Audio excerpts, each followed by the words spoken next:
Pleasure to be here. A lot different than it was 2 years ago, right? Again, 2 weeks ago.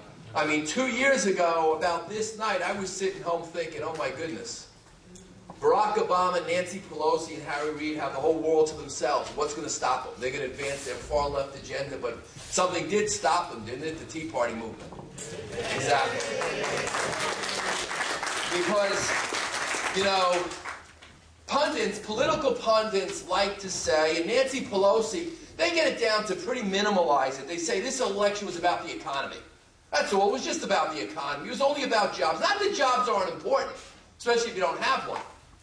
But there was a whole lot of people in the Tea Party movement who had jobs.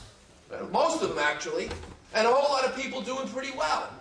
This election, folks, and what drove America the last 2 years to rise up in defense of our Constitution and our Declaration and our founding principles was not the economy.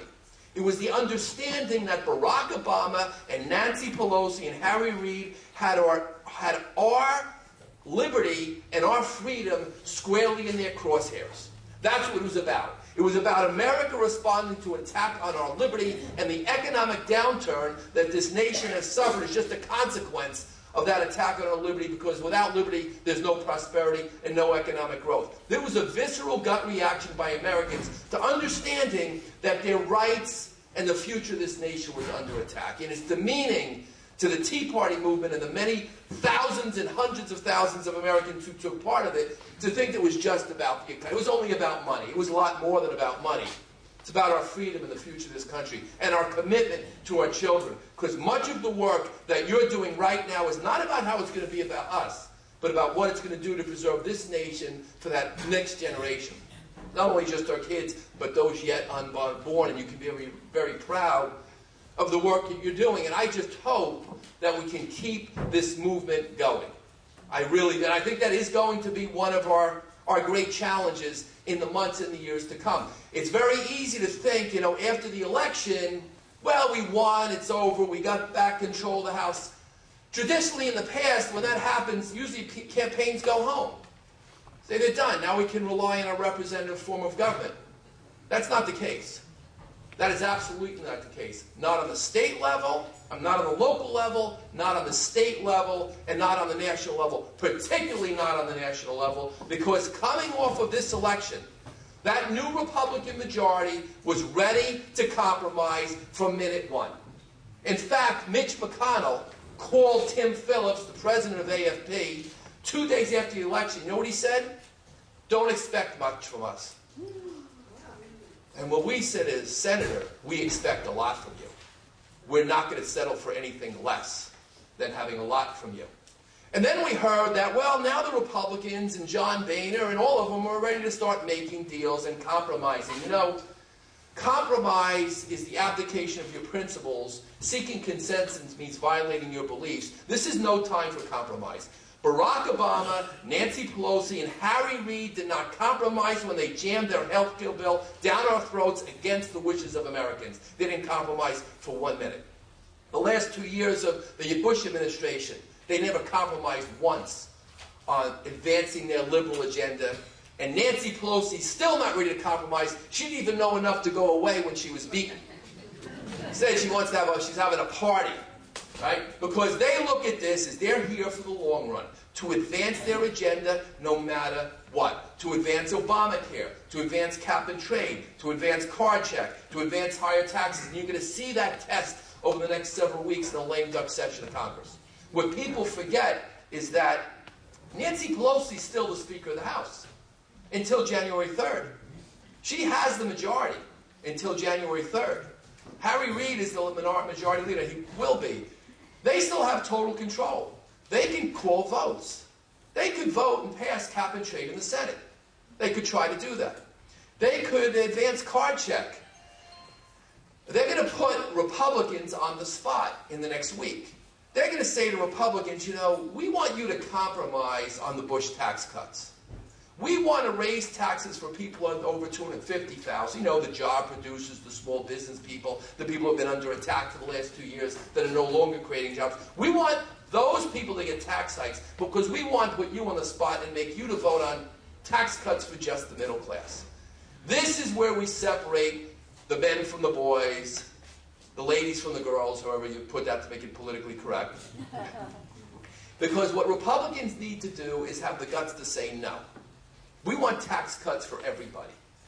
We're not going to vote for your partial tax cuts. We're going to make you vote. And you can raise taxes. Republicans have to have the guts to stare this thing down. Because if they don't, they will only promulgate and advance the income redistribution schemes of the far left. Right? Advanced taxation, progressive taxation, higher taxes on job producers, those that we need right now to create jobs. That cannot happen. That will destroy this economy. They'll advance their liberal agenda, but that will destroy the economy. The Republicans must not capitulate. They must demand total tax cuts across the board, and they shouldn't be temporary. They should be demanded they be permanent. Because if you... Right. The other issue in the lame duck, and this is an enormous issue that people don't quite understand, is they're going to have to vote on a spending bill, on an omnibus spending bill of some type, in order to continue to have government operating. And that omnibus spending bill is going to be filled with all kinds of stuff, including funding for Obamacare. In other words, they could vote in the next 2 weeks during the lame duck to actually provide the funding for Obamacare, which we want to stop, and then come in January when Republicans come into control of the House and then control the budget, that funding will already be in place. So the Obamacare plans can continue to roll out. The three big issues, and we already won one, are stopping the omnibus spending bill and its components that fund Obama's health care plan, advancing the Bush tax cuts permanently and settling for nothing less, and putting an end to anonymous earmarks. And folks, anyone here who was with us yesterday in Washington, D.C., we have begun to do just that. After the November 2nd election, we announced that night, I don't know if anybody was with me out at the event we had in Parsippany, we announced that night that we were already launching our November Speaks project, that we were launching our Lame Duck project that night, and that we were going to go to Washington, D.C., for the first day of the Lame Duck session, which was yesterday, November 15th, with thousands of our activists, Tea Party activists, to tell Congress we expect them to listen to what America just said. And a lot of people said, oh, we're tired, we just work so hard, and can't we get it? And we said, no, Nancy Pelosi's not tired. She's working harder than ever before. She's ready to go. She gets every morning thinking a way she can advance her liberal agenda. Harry Reid's not tired. Barack Obama's not tired running around Indonesia and whatnot. How can we be tired? So we went down to Washington yesterday. We loaded buses out of Bergen County and Sussex and Morris, 7 busloads of activists. 5 o'clock yesterday morning from New Jersey alone. We also came from Pennsylvania, from New York, North Carolina, as far as Florida, buses as far as Florida. And we were there as they opened up their Lame Duck session right in front of the Capitol. You could watch it on Fox News and on C-SPAN, and we had Jim DeMint speaking, and we had Michelle Bachmann, and we had Mike Pence, and a host of others. And we delivered a pretty powerful message, that we weren't going to settle for compromise. And the day before that, on Sunday, Senate Minority Leader Mitch McConnell was stating and making calls to his fellow Republican senators that, no, we're not going to support Jim DeMint's ban on anonymous earmark spending. He was against it. Mitch McConnell was against it. Mitch McConnell was against it yesterday morning. Mitch McConnell was against it. And then we had a rally.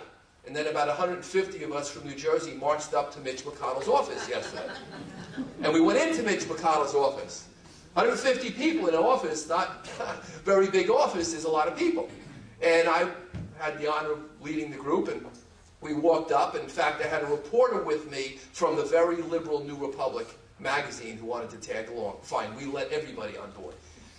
Walked up and said, we're here to see Mr. McConnell about his position on earmarks. And the staff said, oh no, the senator's heading down. Don't go anywhere, just please stay here. He's going to go down, make a speech in about 30 minutes. He's going to be down on the floor of the Senate gallery. And we said, well, we'd like to speak to him. You're going to love the speech he makes. And we waited, all of us. They flipped on the live feed, and Mitch McConnell gave up a speech. He said he changed his mind. He's now going to support a ban on earmarks.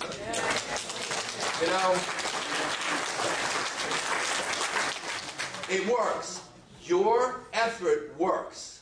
They heard it. And it wasn't just our folks at the rally, it was the people around the rest of the country. They recognized the Republican Party that they have a problem. You know, during the course of, I guess, September and October, Barack Obama attacked Americans for Prosperity by name 18 times. He said AFP is some sort of a, who is this Americans for Prosperity? What a great name, he said, like Mom, Apple Pie, like Americans for Mom, and all these cute statements. And then he went on to say how we're funded by, you know, nefarious foreign corporations, or pharma, or oil. And by the way, if anybody knows anyone in big oil or pharma who wants to mail me a check, I'll give you my address, please. I will take that money. 18 times. And every time Barack Obama attacked us, our fundraising went up another 10%. So thank him. But you know, that was pretty interesting.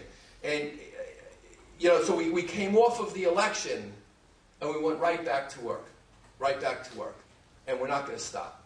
And Barack Obama knows you're out there, and the Republicans know you're out there. But you know, the thing with the attacks by Obama is that the Republican leadership never defended us. You never heard anybody in the Republican Party say, you know, AFP's doing great grassroots work. They're out there mobilizing and providing resources and education. They never defended us. Because they're as worried about us as the Democrats. Because they want us. They want you to go to sleep now. They don't want you out there holding their feet to the fire. Not on the county level, not on the state level, not on the federal level. They think you should all go away now. Thanks, folks, for what you did. We're done. Now leave it up to us. You can count on us. Right? Wrong. No, you cannot count on them. And that's why we have our work cut out to do in the months and the years to come. See, the difference in this election is Americans for Prosperity is here today, next year, and the year after, and the year after that, to keep this movement going in any way we can, with any resources that we can provide, whether it's a bus to D.C., or the research that we do, or our newsletters, or my fortune that I get to do my Taxpayer Minute radio spots to educate the public. We're going to continue to do that every day. And we are not an extension of the Republican Party. We are not part, we don't take our marching orders from the RNC, or the Republican Governors Association, or anyone for that matter. We're here for you, the taxpayers of New Jersey. And for the rest of the country, for that matter. So let me give you an idea of some of the issues that are confronting us right now in this state and on the federal level. I talked about the lame duck session and what we can expect in the weeks to come, and what we can expect next year, and I also demonstrated how effective you really are. Whether you take the time to actually get on the bus every time we go on a bus, or make a call, you're part of a total movement. That movement is working. So what's happening back here in the state? Because you know, one of the things we talk about in the movement is, you know, states' rights.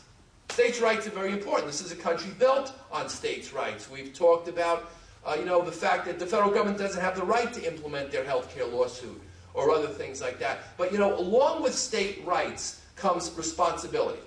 And that's the responsibility to know what's happening in your state, right under your own noses, because just like in D.C., when they want you to go away when that election's over, they want to do things in the state so that nobody even knows it's taking place. I'm going to talk about a couple of those major issues. What are the two biggest political issues of the last year that have confronted this country as far as legislation coming out of Washington? Anybody? Health care, number one. Cap and trade, number two. Two biggest issues. Immigration, number three. Okay. But those three big issues are a threat to our economic growth and prosperity. The health care issue is even worse than people think, and the burden it's putting on business. Look, you got a president who's giving exemptions out to McDonald's and certain businesses because they simply can't afford it. They're going to be exempted from it. Right? McDonald's will be exempted from it, but the restaurant owner down the street's not.